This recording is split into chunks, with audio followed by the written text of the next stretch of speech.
My sister Kelly stood in our parents' dining room on Christmas Eve, making exaggerated hand gestures while contorting her face in a cruel mockery of sign language. My 8-year-old daughter Kiara sat across the table, happily coloring in her new book, completely unaware that the adults around her were laughing at an imitation of how she communicates. Kelly's voice dripped with theatrical drama as she mimicked signing, flailing her arms wildly while her 10-year-old son Brandon laughed along. The room fell silent except for one sound that cut through me like a blade. My father Harold's booming laughter as he slapped the table, tears streaming down his face from the force of his amusement. My mother Patricia gasped, covering her mouth, but said nothing. Kelly's husband Gerald shifted uncomfortably but didn't intervene. Kiara looked up from her coloring book, smiled at everyone, then returned to her drawing, oblivious to the cruelty happening around her. I stood slowly, setting down my wine glass with deliberate control, and smiled. Not the smile of someone about to cry or beg for an apology, but the smile of someone who had just made a decision. I walked calmly to Kiara, signed that it was time to go home, and began gathering our coats. As I helped Kiara into her jacket, Kelly called out, "Oh, come on, Brenda, it was just a joke. Stop being so sensitive." I am a physical therapist at Denver Medical Center, working with patients recovering from traumatic injuries and neurological conditions. I have spent 12 years building a career on patience, observation, and understanding how small actions create lasting consequences. My daughter Kiara has been deaf since birth, a beautiful, intelligent child who communicates through American Sign Language and lip reading. She attends a specialized school where she thrives, surrounded by teachers and peers who see her abilities rather than her disability. Until that Christmas Eve, I had maintained cordial relationships with my family, despite their occasional ignorance about Kiara's needs, believing that education and time would bridge the gap between their discomfort and acceptance. That night changed everything. As I drove home through the snowy Denver streets, Kiara signed excitedly about the presents she had opened and the cookies she had eaten, completely innocent of what had transpired. She fell asleep in her car seat with chocolate still on her fingers, trusting and happy. That innocence made Kelly's mockery even more vicious. My daughter didn't understand she had been the target of ridicule, but I understood perfectly. What my family didn't know was that my mother's cousin, who had been standing in the kitchen doorway during Kelly's performance, had recorded the entire incident on her phone. She texted me the video at midnight with a message. "This is unacceptable. You need this." I watched the video 3 times after putting Kiara to bed, my anger crystallizing into something colder and more focused with each viewing. In the 40-second clip, you could clearly see Kelly's deliberate mockery of how Kiara signs, hear my father's enthusiastic laughter, and catch my nephew Brandon's gleeful participation. You could see my mother's uncomfortable face but her silence. You could see Gerald looking away, and you could see Kiara, completely absorbed in her coloring book, unaware that the laughter filling the room was at her expense. Kelly had always been the golden child in our family, 3 years older and perpetually treated as though she could do no wrong. She married Gerald, a successful software engineer, and they lived in an exclusive gated community in Highlands Ranch. Her real estate career flourished partly through skill, but mostly through our father's extensive business connections from his 40 years as an accountant for Denver's wealthiest families. Harold Coleman's reputation opened doors for Kelly that would have remained closed otherwise. He co-signed her first major investment property, introduced her to clients who trusted his judgment, and frequently mentioned her services at the country club where he played golf twice weekly. My parents had never hidden their preference. When Kelly announced her first pregnancy, they threw an elaborate party and set up a college fund immediately. When I adopted Kiara after years of infertility treatments, they sent a card and didn't visit for 3 weeks. When Kelly bought her house, they helped with the down payment. When I bought my modest townhome in Capitol Hill, they reminded me to stay within my budget. The pattern was clear, but I had learned to live with it, focusing instead on building a good life for Kiara and myself. Until Christmas Eve, I had convinced myself that their favoritism didn't affect me anymore. The mockery at Christmas dinner wasn't Kelly's first offense, just the most public one. Over the years, she had made jokes about Kiara's deafness, suggested that I had chosen a disabled child for attention, and repeatedly asked when I would give her a normal cousin to play with. Brandon had grown up hearing these comments and absorbed his mother's casual cruelty. My father, who prided himself on being a straight-talking businessman who didn't coddle anyone, had laughed along at previous family gatherings when Kelly made insensitive remarks. My mother would occasionally say, "Kelly, that's not nice," but never forcefully enough to stop the behavior. On December 25th, Christmas morning, I received 5 text messages from various family members. My mother wrote a paragraph about how Kelly didn't mean anything by it, and I should come to the Christmas brunch. My father sent a single line. "Don't be dramatic, Brenda. Family is family." Kelly's message was the most revealing. It was just a harmless joke. If you're going to raise a special needs kid, you need to lighten up. The world isn't going to tiptoe around her forever. That final text clarified everything I needed to know about how my sister viewed my daughter, not as a person deserving respect, but as an acceptable target for her entertainment. I spent Christmas Day with Kiara at home, making cookies and watching movies with subtitles. She asked via sign language why we weren't at Grandma's house for brunch, and I simply told her we were having our own special day. She seemed perfectly content, signing about how much she loved having me all to herself. That evening, while she slept peacefully, I sat at my kitchen table and watched the video my mother's cousin had sent me repeatedly. Each viewing hardened my resolve. I began researching. As a physical therapist, I understood documentation and evidence. As a mother, I understood motivation. Kelly's real estate business had grown rapidly over the past 3 years, almost suspiciously so. Her social media showed constant new listings, closed deals, and photos with happy clients, but several recent posts caught my attention. She had listed and sold 3 properties in neighborhoods I knew well, properties that should have required extensive disclosure about foundation issues and flood zone classifications. Colorado real estate law is strict about seller disclosure, and penalties for violations can be severe. Over the next week, I made phone calls. I contacted 2 of Kelly's recent clients whose purchases I could identify through public records and her social media posts. I presented myself as someone considering using her services and asked about their experience. Both mentioned being surprised by issues that arose shortly after closing, problems they felt should have been disclosed during the sale. One couple had discovered significant foundation damage within months of purchase. Another had learned their property was in a floodplain only when trying to secure additional insurance.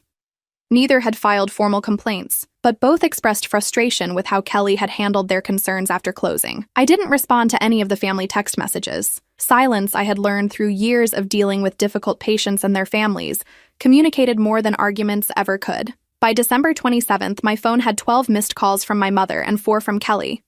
My father sent another text. "You're being childish about this whole thing. Kelly already said she was just joking around." I deleted each message without reading beyond the first line. During those 3 days, I conducted thorough research into Kelly's business practices. Colorado requires real estate agents to maintain detailed records of all disclosures provided to buyers. I filed a public records request for 3 specific properties Kelly had sold in the past 18 months, properties I had identified through her social media posts and public sales records. The request cost me $47 and would take 7 to 10 business days to process. While waiting, I created a detailed spreadsheet documenting every property Kelly had listed on her Instagram and Facebook pages for the past 2 years, cross-referencing them with public sales data.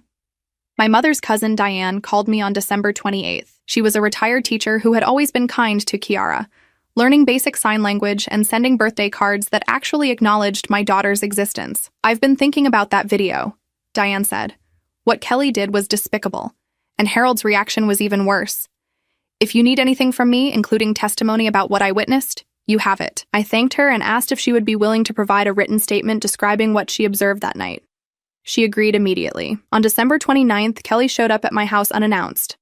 I watched through the window as she knocked repeatedly, then tried the doorbell. Kiara was at a playdate with her best friend from school, so I was alone. I didn't open the door. Kelly eventually left, but not before shouting through the door, "You're really going to throw away our entire family relationship over one joke? You're pathetic, Brenda. This is exactly why Dad always says you're too sensitive for your own good." That evening, I received the public records I had requested earlier than expected. The documents revealed significant discrepancies between what Kelly had disclosed to buyers and what previous inspection reports had documented. One property had a known foundation issue that required an estimated $35,000 in repairs, information that appeared in an inspection report from 2 years prior, but was absent from Kelly's seller disclosure form. Another property had documented water damage in the basement, yet Kelly's disclosure stated there was no known history of flooding or water intrusion. I made copies of everything and stored the originals in a fireproof safe. Then I began drafting a formal complaint to the Colorado Division of Real Estate. The complaint required specific details, dates, property addresses, and documentation of the violations. I worked on it for 3 hours, ensuring every claim was supported by concrete evidence. I didn't submit it yet. Timing would be critical. On January 2nd, my father called. I answered this time. "Brenda, this has gone on long enough," he said without preamble. "You're embarrassing the family by refusing to show up to events. Kelly feels terrible about the whole thing." I waited, letting the silence stretch. "Are you even listening to me?" he demanded. "Yes," I replied calmly. "Is there anything else?" He sputtered for a moment, then said, "You need to apologize to your sister for making her feel bad about an innocent joke." I hung up. That conversation confirmed what I already knew. My family would never understand why Kelly's mockery was wrong. They would never see Kiara as someone deserving the same respect they automatically extended to Brandon. They would always view my defense of my daughter as oversensitivity rather than necessary protection. The realization freed me from any remaining hesitation about what I was planning. I scheduled a meeting with 3 of Kelly's former clients, the ones who had mentioned issues with their purchases. I presented myself as a journalist writing an article about real estate disclosure practices in Colorado. 2 agreed to speak with me on the record about their experiences. One couple, the Rodriguez family, had discovered their home's foundation was compromised 6 months after purchase, requiring $62,000 in repairs that their home inspector had somehow missed, but that previous inspection reports had clearly documented. They had considered legal action but decided against it due to the expense and uncertainty of litigation. The second couple, Janet and Philip Moreno, had learned after closing that their property was in a designated flood zone, information that affected their insurance rates and resale value. Kelly had assured them during the buying process that flooding had never been an issue in that neighborhood, despite documentation showing 2 significant flood events in the past decade. Both couples signed statements describing their experiences and provided copies of their disclosure documents, inspection reports, and subsequent repair estimates. By January 5th, I had assembled a comprehensive file documenting Kelly's pattern of inadequate disclosure across multiple transactions. The evidence showed she had systematically minimized or omitted significant property defects to facilitate sales. This wasn't incompetence. It was deliberate fraud that had cost her clients hundreds of thousands of dollars in unexpected repairs and decreased property values. On January 6th, I submitted my formal complaint to the Colorado Division of Real Estate. The complaint included 37 pages of documentation, witness statements from 2 former clients, copies of disclosure forms showing omissions, previous inspection reports proving Kelly had access to information she failed to disclose, and a detailed timeline of each transaction. I also included Diane's written statement about the Christmas Eve incident, not because it was relevant to the real estate violations, but because it established Kelly's character and pattern of dishonesty. The Division of Real Estate acknowledged receipt of my complaint within 24 hours and assigned it a case number. Their email stated that investigations typically took 60 to 90 days, but given the severity and documentation quality of my complaint, they would begin preliminary review immediately. I saved that email in 3 separate locations. During this time, Kelly continued her attempts to contact me. She sent text messages ranging from apologetic to angry to threatening. "Dad says if you don't come to his birthday dinner, you're not welcome at family events anymore." Read one message. "Fine. Stay mad." Read another. "You're proving everyone right about you being difficult." I didn't respond to any of them. I did, however, screenshot every message and add them to a folder I labeled Evidence of Character. My father's birthday dinner was scheduled for January 10th. I didn't attend. According to Diane, who did attend, Kelly spent the entire evening complaining about my absence and my refusal to accept her apology. "She kept saying you were being unreasonable and that she was the victim in all this," Diane reported. "Your father agreed with her. Your mother looked uncomfortable but didn't say anything to defend you." This matched exactly what I had expected. On January 12th, I received a call from an investigator at the Division of Real Estate. She introduced herself as Melinda Vasquez and said she was conducting a preliminary review of my complaint against Kelly Coleman Ashford. "The documentation you provided is extremely thorough," she said. "We'll need to verify the information independently, but based on what you've submitted, there appear to be serious violations of disclosure requirements across multiple transactions. I'll need to interview the complainants you referenced. Can you provide me with their contact information?" I gave her everything. The Rodriguez family's phone number and email, the Moreno couple's information, Diane's contact details as a witness to Kelly's character. Melinda thanked me and said the investigation would proceed formally. She also mentioned that if the violations were confirmed, Kelly could face license suspension, mandatory education requirements, and potential civil penalties. In severe cases involving fraud, she added, agents could lose their licenses permanently. That same day, I began phase 2 of my plan. I contacted my father's country club, where he had been a member for 38 years. I asked to speak with the membership director about a sensitive matter regarding one of their members.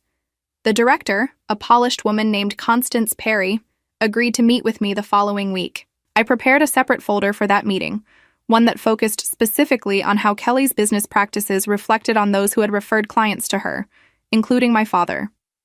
On January 14th, I met with Constance at a coffee shop near the country club. I explained that my father had been referring his wealthy contacts to his daughter's real estate services, and that several of those clients had suffered significant financial losses due to her inadequate disclosures. I provided her with copies of the complaints filed by the Rodriguez and Moreno families, both of whom had been referred to Kelly by my father's direct recommendations. I'm bringing this to your attention, I said carefully, because I believe the club's reputation could be affected if members are referring other members to agents who engage in fraudulent practices. Constance's expression grew serious as she reviewed the documentation. This is a delicate matter, she said, but you're right that it could reflect poorly on the club if one of our long-standing members is actively referring people to someone who operates this way. She took copies of everything I had brought and said she would bring the matter to the attention of the membership committee. Their next meeting was scheduled for January 22nd. I also contacted Gerald separately. I sent him an email from an anonymous account with the subject line, "Information regarding your wife's business practices." The email contained links to public records showing the complaints filed against Kelly, copies of the disclosure violations, and a simple message: "Your wife is under investigation by the Colorado Division of Real Estate for fraud. The evidence suggests she will lose her license. You may want to prepare for the financial and reputational consequences." I included no identifying information about myself. Gerald called Kelly immediately, according to what I learned later. They had a massive argument that their neighbors heard through the walls of their expensive house. Gerald was furious that Kelly's illegal practices could affect his career in software engineering, where reputation and trustworthiness were essential. He demanded to know why she had been cutting corners on disclosures, and she apparently broke down, admitting she had been inflating her sales numbers to keep up appearances and maintain their lifestyle. By January 16th, multiple pieces were falling into place. The Division of Real Estate had contacted both the Rodriguez and Moreno families to verify their statements. Both couples confirmed everything they had told me and expressed willingness to pursue civil complaints if the investigation revealed systematic fraud. The country club's membership committee had scheduled an emergency meeting to discuss my father's pattern of referring members to Kelly, despite growing evidence of her unethical practices. On January 17th, Kelly showed up at my house again. This time I answered the door. She looked terrible, her usually perfect hair pulled back in a messy ponytail, her eyes red from crying. "We need to talk," she said. I stepped outside and closed the door behind me, unwilling to let her into my home. "The real estate division is investigating me," she continued. "Someone filed a complaint with all this documentation about properties I sold. Do you know anything about that?" I looked at her calmly. "Why would I know anything about your business practices?" She studied my face, and I watched realization dawn. "It was you," she whispered. "You did this. Because of Christmas Eve. Because I made a stupid joke." I smiled the same smile I had given her at my parents' house. A joke that mocked how my 8-year-old daughter communicates. A joke that made you, Brandon, and Dad laugh, while Kiara sat there coloring, too innocent to understand she was being ridiculed. Kelly's face flushed. "That's not what happened. I wasn't making fun of Kiara specifically, I was just joking around about sign language in general." I pulled out my phone and played the video my cousin had sent me. In the clip, Kelly's exaggerated gestures and facial expressions were unmistakably meant to mimic Kiara. The laughter from Kelly, Brandon, and my father was clear. Kelly watched, her face growing paler. "That's taken out of context," she said weakly. "Really?" I replied. "What context makes mocking a deaf child acceptable? What context makes a grown woman imitating how an 8-year-old communicates into harmless fun?" Kelly had no answer. "You need to make this stop," she said finally. "I could lose my license. Gerald is furious. Dad is getting calls from people at his club asking questions about me. Our whole life could fall apart." I tilted my head. "That sounds difficult. Maybe you should have thought about consequences before you decided to use my daughter as entertainment." She tried a different approach. "I'll apologize. I'll apologize to you, to Kiara, to everyone. I'll do whatever you want." Just stop this. I shook my head. I didn't file that complaint because of Christmas Eve. I filed it because you've been committing real estate fraud, costing people enormous amounts of money. The Christmas Eve incident just motivated me to look into your business practices. What I found was criminal behavior that you've been getting away with for years. Kelly's expression shifted from pleading to furious. You vindictive bitch. You're destroying my entire life over one moment. Do you know what this is going to do to Brandon? To my marriage? To Dad's reputation? I stepped closer. Do you know what you did to my daughter? She sat there coloring her book, completely trusting and happy, while you made her the punchline of your joke. She didn't understand what was happening, but I did. And instead of stopping you, Dad laughed harder than anyone else in that room. Dad just has a sense of humor, Kelly protested. He wasn't laughing at Kiara, he was laughing at my impression. I showed her the video again, pausing on the moment where Kiara looked up from her coloring book and smiled at the adults around her, completely unaware they were mocking her communication style. Tell me again how this was harmless, I said quietly. Kelly looked away. On January 18th, the Division of Real Estate informed Kelly officially that she was under investigation and her license was temporarily suspended pending the outcome. She would be unable to conduct any real estate transactions, show properties, or represent clients until the investigation concluded. The suspension notice was copied to her brokerage, which immediately terminated her affiliation to protect their own reputation. Kelly called me screaming, but I didn't answer. She left a voicemail threatening to sue me for defamation and harassment. I saved that voicemail and forwarded it to Melinda Vasquez at the Division of Real Estate. My father called me that evening. What the hell have you done? He demanded. Kelly's license is suspended. She can't work. Gerald is talking about divorce. The club is asking me to explain why I've been referring members to someone under investigation for fraud. You need to withdraw whatever complaint you filed and fix this immediately. I waded through his tirade. Are you finished? I asked when he finally paused for breath. No, I'm not finished, he shouted. You're tearing this family apart because you can't take a joke. Kelly made a harmless gesture, and you've blown it completely out of proportion. You're supposed to be the mature one, but you're acting like a child. I let him finish. Then I said very calmly, you laughed when Kelly mocked how Kiara communicates. You laughed so hard you cried. You slapped the table. You thought ridiculing a deaf 8-year-old was the funniest thing you'd seen in months, he sputtered. That's not what I was laughing at. I was laughing at Kelly's personality, not at Kiara. I sent him the video. Watch this and call me back, I said, then hung up. He didn't call back that night. He didn't call back the next day either. On January 20th, I received an email from him with no text. Just 2 words. I'm sorry. I deleted it without responding. The country club's membership committee met on January 22nd. According to Constance, who called me afterward, they had reviewed the documentation I provided and discussed the potential liability of having members refer other members to professionals who operated unethically. My father was not expelled, but he was formally reprimanded and informed that future referrals to family members engaged in professional services would need to be disclosed as such, with the understanding that the club bore no responsibility for the quality of those services. It was a humiliation for Harold Coleman, who had built his entire social identity on being the trusted financial advisor whose recommendations carried weight. On January 24th, the Division of Real Estate completed its preliminary investigation and informed Kelly that the case was being referred for formal disciplinary proceedings. The evidence showed a pattern of inadequate disclosure across 6 different transactions over the past 3 years, resulting in combined client losses exceeding $340,000. The recommended penalty was permanent license revocation and civil fines totaling $75,000. Kelly would also face potential civil lawsuits from the affected clients now that the investigation had officially documented her fraudulent practices.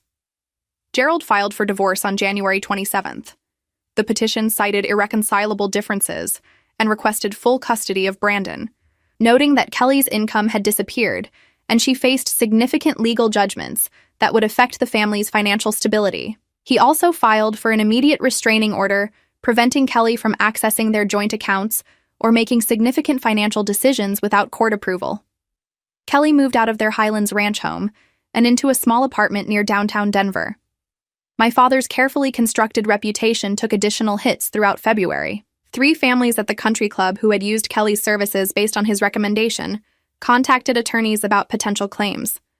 While they couldn't sue my father directly, The association damaged his standing among the wealthy clients who had trusted his judgment for decades. He stopped playing golf at the club and declined to renew his membership when it came up for renewal in March.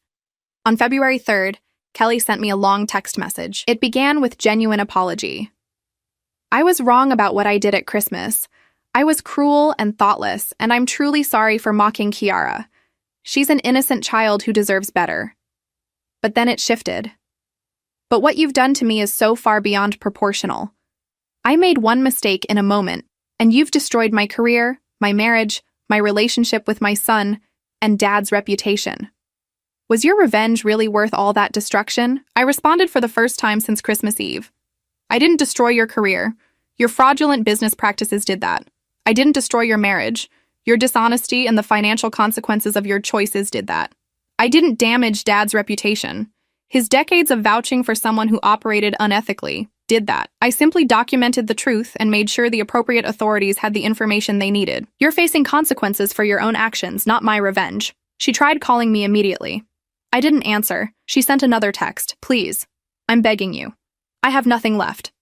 "Isn't that enough?" I replied. "You had everything. A successful business, a family, Dad's support, financial security, and you thought it was funny to mock a deaf child, my deaf child, in front of the entire family, while she sat there innocent and trusting. You used her as entertainment, and Dad laughed like it was the best joke he'd ever heard. You didn't think about consequences then. You don't get to complain about them now." The final blow came on February 10th, when the Rodriguez and Moreno families both filed civil lawsuits against Kelly seeking damages for the undisclosed defects that had cost them substantial money in repairs and decreased property values. Their attorney, who had reviewed the Division of Real Estate's investigation findings, estimated that Kelly could face judgments totaling $200,000 or more. She had no viable defense, as the documentation clearly proved she had knowledge of the defects and deliberately omitted them from disclosure forms. My mother called me on February 14th, Valentine's Day. "Are you happy now?" she asked, her voice bitter. "Kelly has lost everything. She's broke, living in a terrible apartment, fighting to see her own son. Your father is humiliated and depressed. The family is completely fractured. All because of one stupid joke that Kiara didn't even understand." I let her finish. Then I said, "Kiara didn't understand because she's 8 years old and innocent. But I understood. And instead of teaching Kelly that mocking disabled children is wrong, you all told me I was too sensitive. Instead of apologizing, Dad told me I was being dramatic. Instead of protecting my daughter, our family chose to protect Kelly's right to be cruel without consequences." "She's your sister," my mother said weakly. "She's lost everything." I replied, "She still has more than she deserves. She has her health, her freedom, and the opportunity to rebuild her life honestly instead of through fraud.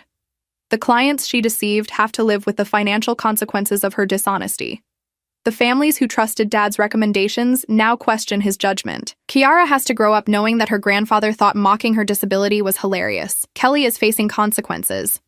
That's not the same as losing everything. It's now 8 months since that Christmas Eve dinner.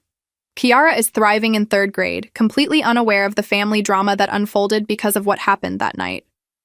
She still asks occasionally why we don't see Grandma and Grandpa anymore, and I tell her simply that sometimes families grow apart. She's content with our small circle.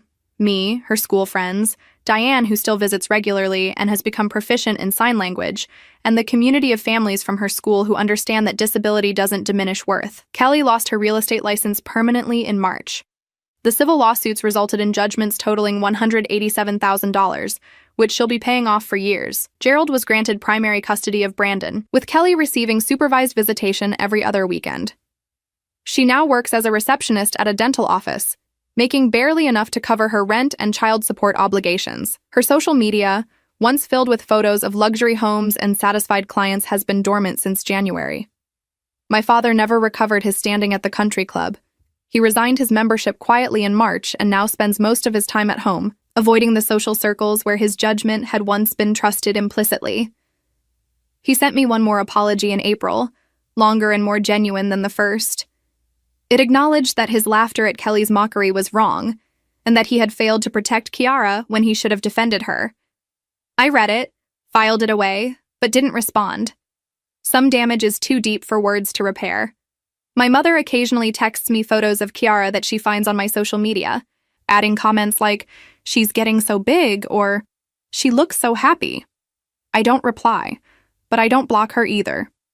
That minimal connection feels like the appropriate level of relationship with someone who witnessed cruelty against her granddaughter and chose silence over protection. The most satisfying moment came in June, when I ran into Gerald and Brandon at a park near my house. Brandon approached me tentatively and signed, "Hello, Aunt Brenda," using the signs he had apparently been learning. Gerald explained that as part of his custody agreement, he had enrolled Brandon in sign language classes so he could communicate properly with Kiara if they ever spent time together. "I'm teaching him that differences deserve respect, not ridicule," Gerald said. "I should have stopped what happened at Christmas. I was a coward, and I'm sorry." I thanked him for the apology and for teaching Brandon something his mother had never learned. Kiara and Brandon played together that afternoon, communicating through a combination of signs and gestures, two cousins rebuilding a relationship their parents had fractured. Watching them reminded me why I had documented Kelly's fraud and followed through with every consequence. Not for revenge, but to ensure that my daughter grew up in a world where cruelty had costs and protection wasn't negotiable. People who know the full story sometimes ask if I regret the extent of what happened to Kelly. I don't. She built her business on fraud, and her family relationships on casual cruelty. The consequences she faced were the natural result of her choices, not my vindictiveness. I simply ensured that the truth was known by the people who needed to know it. The real estate division would have discovered her practices eventually. The clients she deceived deserved justice. My father's reputation should have been questioned years ago, when he started vouching for someone who prioritized sales over ethics. Kiara signed to me recently that she loves our quiet life together, just the two of us against the world. She's right that it's quiet now, without the drama and disappointment of family gatherings where she was tolerated rather than celebrated. We've built something better in the space left by their absence. A life where she's valued completely, where differences are strengths rather than punchlines, and where the people who love her would never think her disability was something to mock. Kelly lost her career, her marriage, her financial security, and her reputation. My father lost his social standing and the respect he had built over decades. My mother lost the relationship with her daughter and granddaughter that she valued but never protected. They all chose their positions that Christmas Eve. I simply made sure they experienced the full weight of those choices. That's not revenge. That's justice, served cold and complete exactly as they deserved.